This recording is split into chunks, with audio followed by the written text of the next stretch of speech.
Okay, if you could Okay.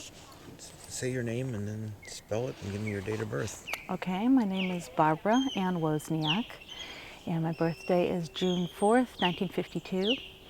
And I was born in Chicago, Illinois, and I'm here to talk about my reflection on the 60s, and particularly 1968. And why don't you stop it for a second, because some kids are coming by. But they're all right. Go It's on. all right? Okay. So I grew up in Chicago in the 60s. And for me, it was a fun time. I was a kid at that time. I think I was like 9 up till 18 or 20. And so my youth in Chicago was kind of centered around the things that were happening in Chicago.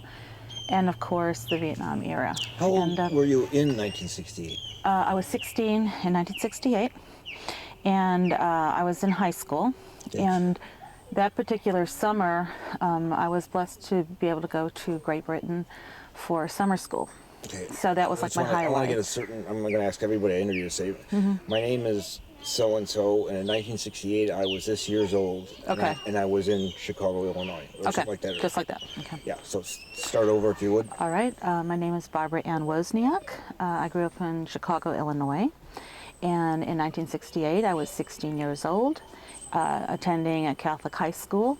And I was very much immersed in the whole Vietnam era at that time.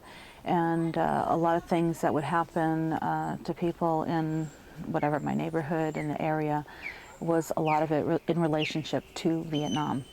And at the time, there was a lot of controversy at the time in relationship to world affairs.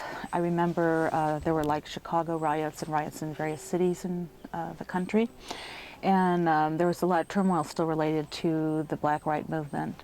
And so there were like sometimes burnings of city blocks or whatever, and there was a lot of race riot type things going on. So that was kind of the environment of the 60s. And I had some friends who were in some way affected by the Vietnam War. Either they had brothers or fathers or some relative that was affected by the Vietnam War.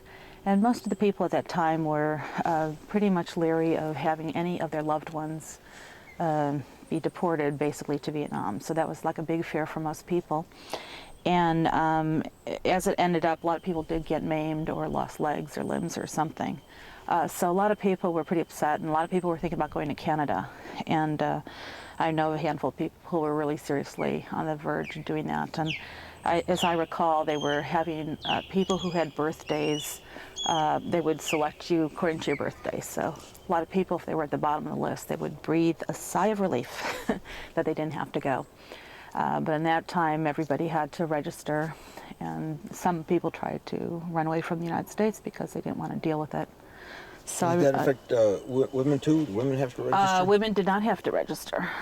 And in the beginning of the 60s, I sort of felt like people should take responsibility and serve their country and all that. But there was so much slaughter, and every day on the news we would hear about another number of statistics in relationship to people died in Vietnam. And so a lot of people were really upset about that because it kept getting bigger and bigger and bigger, and we kept getting more and more in the hole, so we didn't feel like anything was really happening as far as a victory for the United States. And a lot of people just felt like we were really just like massacring people, and nobody wanted to believe that that was happening. But as more news media came out with different details, a lot of people got more and more upset. And there was a whole turmoil in the whole country. All the schools, the students were protesting, and people were protesting in the street. And people coming back from Vietnam, of course, were really hurt because they felt like, well, we served our country.